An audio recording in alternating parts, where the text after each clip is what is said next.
Oh, well. Whew. I got some viewers there. I'm sure some of them are me at my computer at home that I left up so that my wife could watch and tune in when she wakes up and handles the kids for a little while. So welcome back. If people are actually watching, I appreciate it. We don't have any earth-shattering information here for you right now. We're going to do some discussion for a moment as I make my way to the voting precinct that I am going to. First of all, for any Kentucky listeners I might have right now or in the future when this video is posted on YouTube, I am a disenfranchised member of the Jessamine County community, the little sliver of Jessamine County that got chopped off and placed into the 2nd Congressional District instead of the 6th, which some of you may be confused because I gave a recap in my last video of the 6th District Convention. But, in this very convoluted, and what it boils down to, and you got to understand this too, is this is a establishmentarian coordinated effort to keep establishment incumbents, of course, in office and prevent their unseating by, what was starting to be a majority consensus in certain areas. They chopped off a section of the party of the county and Senate off to the 2nd District, which, really it upsets me. There's many reasons for that. Now don't get me wrong, Bowling Green is headquarters to Rand Paul, and just got to say, hell yeah on that, and that's great. But Rand Paul is a U.S. senator, and he doesn't make the rules around here in Kentucky. So I am a bit concerned with my representation in the 2nd District. I'm concerned that I don't get to actually vote for my buddy Patrick Kelly in today's primary because I'm not in the 6th Congressional District when it comes to voting in the primary, but I'm still in the 6th Congressional District when it comes to the Republican Party's organization this year and various other things. To be honest with you, it's quite hard to understand, and I'm not really sure exactly how it plays out. So back to commentary, finishing up on the 6th District Convention, and I'm just going to say that I don't know how some of my fellow Jessamine County Republicans are going to take what I had to say. I think hopefully everybody can still all get along.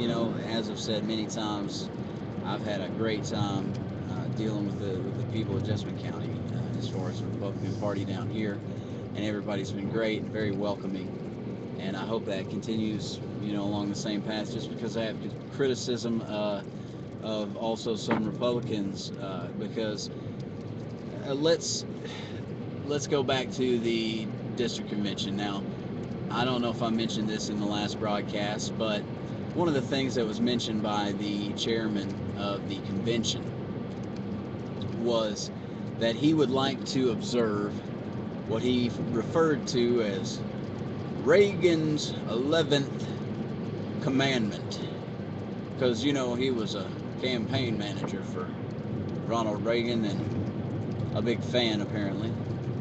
And Reagan's 11th commandment, for those of you that don't know, which I didn't before this day, excuse me if that offends anyone,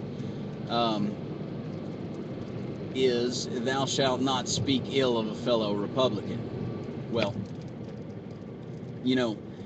that's all well and good when Republicans are doing what they're supposed to be doing, and when they're not, it's called the restriction of free speech. And of course, our government officials need to be the subject of scrutiny. Otherwise, we get runaway corruption. And if you need evidence for that, all you got to do is look in your state Senate and your state House of Representatives or your U.S. Senate and Congress.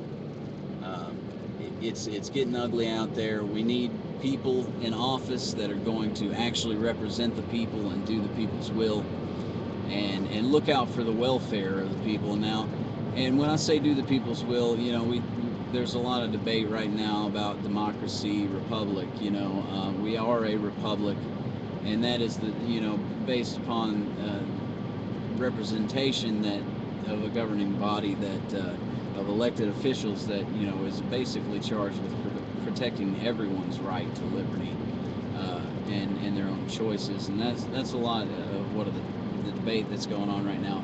So anyway, I got a little off track. Back to the 11th commandment: "Thou shalt not speak ill of a fellow Republican." Our chairman of the 6th district, of course, he proclaimed that with great enthusiasm, and that was the lead off to the meeting, and of course, I described some of the issues we had with the nominating committee and the rules, Rule 8.03, about letters, that needed to be submitted to the Kentucky Republican Party, in order to become a delegate. And I'm still working on developing that story a little bit. I'm going to get that rule up for you. I know I haven't done that yet. I apologize to anybody who's looked for it and hasn't found it yet, but we will get to it. I apologize, but it's just, so far here it's just me. Anybody looking to join up and join in this movement with me, specifically, feel free to contact me. If you've got skills to offer, I would be more than happy to allow you to use them, to promote liberty, which is, basically all I'm doing here. So I'm not a professional, really. I'm not, in this sense here. I'm just, again, I'm just trying to promote the cause. So back to the convention, we had the issue with the rule, and of course we talked about that last time. But what I want to get to before we arrive at the voting precinct and we cast our vote for Ron Paul, and of course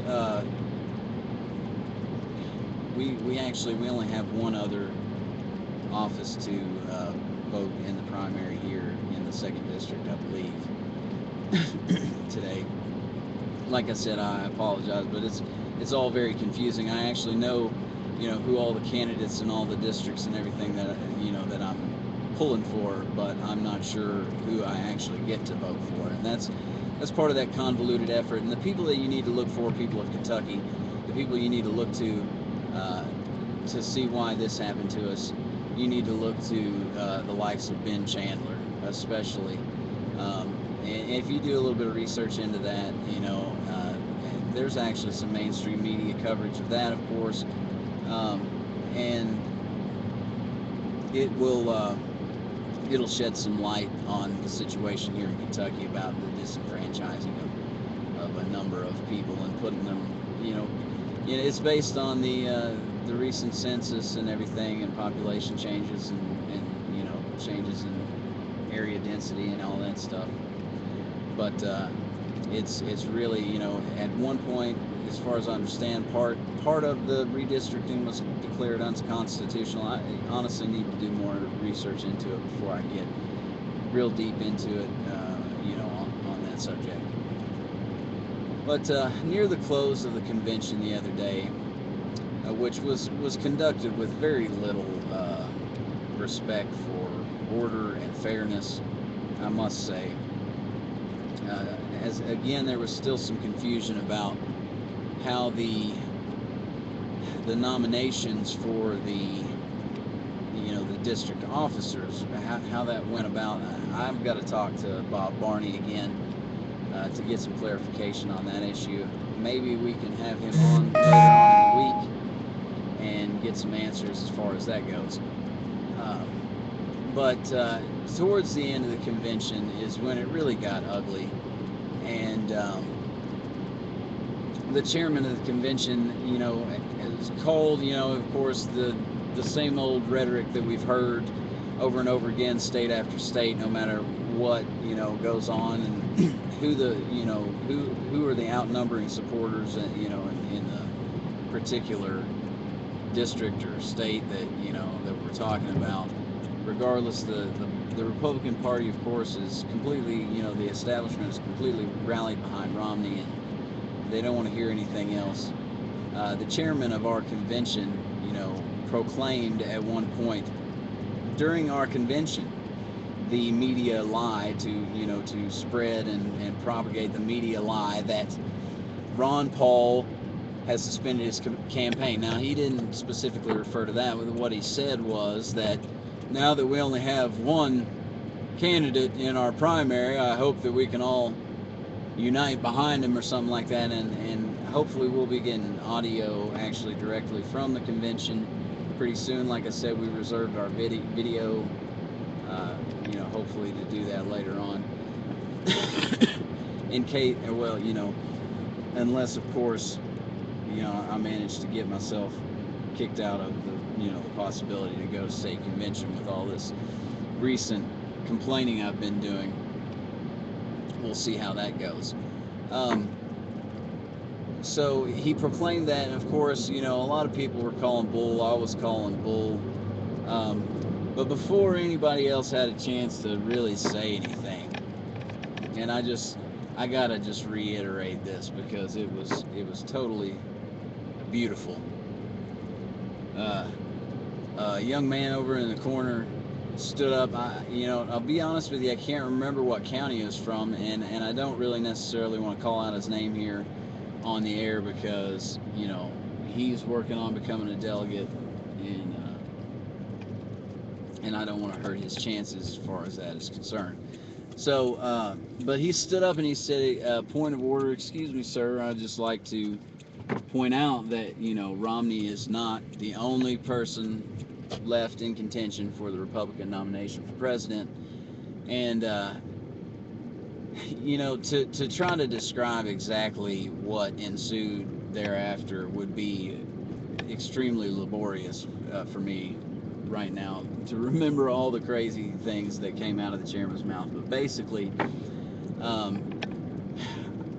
we heard a number of things. From what I recall, one of them was, as soon as he will support Israel, then the chairman would consider him a viable candidate. And then if he would get in line with some, I believe, other foreign policy issue, then he would be willing to consider him a viable candidate. And eventually he got so frustrated that he just proclaimed very, very shortly that, well, he's just a kook. And, of course, we've heard this kind of talk over and over. The attempted marginalization of our principles and of our platforms and of the things that we hold to be important. They ridicule them, in order to try to stamp us out and make us feel as if we are completely, on the sidelines and we have no chance of attaining any kind of victory in this race. And of course, we found over the course of the last few months and well, nearly a year now, when this all began, really, that's just absolutely not true. And we need to remember that and carry on and soldier on. And people, I hope that, if anybody's out there watching right now that's not part of this revolution that's going on right now, to hold our politicians accountable for their votes, for their actions, for what they've had going on this whole time, messing with us, taxing us, taking our money, wasting it on whatever they feel is necessary, mainly to line their own pockets and grease other palms and cause their special interest buddies and their bankster buddies to get rich, while the general population is suffering from an extreme downturn in quality of life, as far as, of course, as economically at this point. If you want more information on that, speak about Gerald Celente, or check out some Gerald Celente. Anyway, so back to this 6th District Convention, all right? So I told you that the chairman of the convention called out that we needed to rally behind the only nominee left in the race, and that was Mitt Romney, and we needed to get behind him to beat Obama, which, believe me, I'm all for beating Obama, but I do draw lines. And so the gentleman stood up over in the corner and politely, really, especially considering the fact that his endorsement of a still contested candidate within the primary, that's likened unto what we've seen with Romney's campaign fundraisers merging with the Republican fundraising system. And we need to remember that that's, according to the Republican rules, that's not a legal move. That's not supposed to be possible in a contested race, unless, of course, all the candidates drop out, which we know that's not happened. And so the gentleman stood up and said, "Excuse me, Ron Paul is, basically, he didn't say at first to Ron Paul. He said, this race is still contested. Congressman Paul from Texas is still in the race." And then, of course, he proclaimed him to be a kook. And I just got to give absolute applause to this guy. And I went up and thanked him afterwards. And we've talked, and we're probably going to have him on the show eventually. And we're doing some networking. But he just fired right back at it without any hesitation whatsoever. "Sir, you just violated the 11th commandment."